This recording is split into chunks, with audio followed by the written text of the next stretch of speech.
Sigma rule का क्या मतलब होता है ये आज की इस वीडियो में सीख लेते हैं। सिग्मा रूल का मतलब होता है कि कोई भी ऐसा नियम होता है जो बहुत ही ज़्यादा जनरल होता है या बहुत ही ज़्यादा मुख्य रूल होता है, बहुत महत्वपूर्ण कोई नियम कायदा होता है तो उसको सिग्मा रूल कहते हैं। यानी कि प्रिंसिपल और general rule often associated with consistency और स्टैटिस्टिकल सिग्निफिकेंस। यानी कि कोई भी ऐसा रूल होता है जो आमतौर पर बहुत ही ज़्यादा महत्वपूर्ण होता है तो उसको सिग्मा रूल कहा जाता है। जैसे कि आप कह सकते हैं the sigma rule states the importance of staying consistent.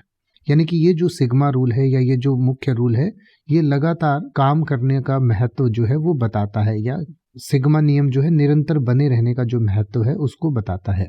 या फिर आप कह सकते हैं engineers follow the sigma rule in quality control process.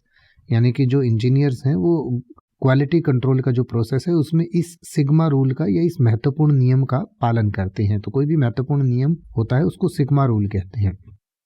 अब आप किसी भी वर्ड का मतलब हिंदी और इंग्लिश में YouTube पर सर्च कर सकते हैं। आपको मेरी वीडियो मिल जाएगी जिसमें आप बिना किसी फालतू बकवास के सीधा उस वर्ड का मतलब समझ पाएंगे। तो ऐसी ही वीडियोस को देखते रहने के लिए चैनल को सब्सक्राइब करें और बेल आइकन को प्रेस करें।